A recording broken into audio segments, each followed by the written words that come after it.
Okay, it's dry now. No paint coming off of my fingers this time. You can see, I know it's kind of far away, I'll bring it up close in a second. You can see the wood grain, and it almost looks real, but it's missing something. And it took me a while to figure out this last part out. You can see up close the brown, and you can still kind of see some of the pale yellow coming through. If you take a brush and just rub it real quick, especially along the edges, it starts to come off, and you can see the yellow underneath at that point. But even that, I tried that for a while, and it really wasn't doing anything for me personally. I didn't think it looked quite real enough. It adds nice weathering effect, which is often needed, but I'm just messing around. This is not necessary. The problem is that you're like, okay, I've got this, and I understand that there's something missing. Now what do I do with it? Well, real wood, while it's brown and tan and everything, it also has growth marks in it. And so what I finally figured out that you need to do is you need to get some black paint, just some regular black. And you need a dry brush. That'll work. Okay. And we're actually going to be using a technique called dry brushing, which is where you barely have any brush on the paint and you just dry it on, and it leaves some marks. So, like this, I'm going to try to see that. Okay, if I get my hand out of the way. So, you can just start brushing, but you keep brushing with like very little paint, and there's nothing there until it just leaves this faint residue of the black marks. And dry brushing works really good, and you can see right here. Okay, this is a really good example. Can you see that? No, you can't. That's better. Up here you can see it looks like I painted it. Down here it doesn't, because there was barely any paint hitting down here. It all dried out up here. So just keep brushing until that tends to go away. And you kind of get not splotchy, but maybe a bit more sporadic. You want uniformity in as much as, think about where this is going. Okay, so I've got, figuring that this was cut from the same piece of wood, if you will.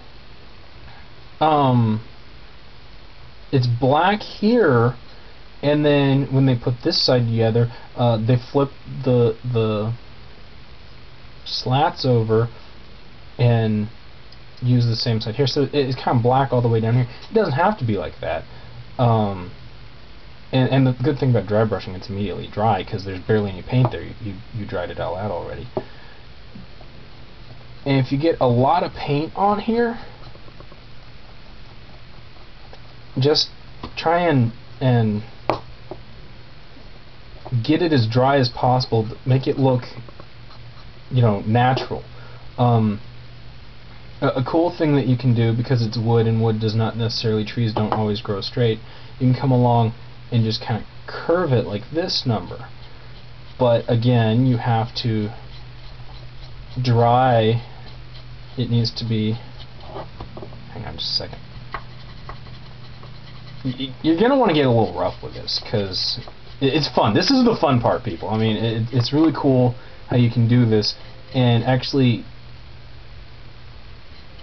I guess this is kind of like how an artist feels, because you have this blank palette, this piece of wood that you need to make look a certain way, and you aren't entirely sure how to do that, so you just go ahead and you just let it flow. I mean, this is fun. I enjoy this part. Dry brushing, a lot of people find the detail work tedious, but if you can have fun with it like this number, I like it. And I don't know, there was a guy that did the big Millennium Falcon that came out a while back. The guy did all the panel line work on that. And, oh geez, that was insane to look at. I cringed, because this has taken me an hour with all the stops and starts and letting it dry and everything, I think, and just goofing around. I mean, I've checked my email like, 12 times. But, I mean, I think he said the Falcon took him like 2 weeks or something like that. I'm like, I can't imagine doing anything even close to like that. That's just...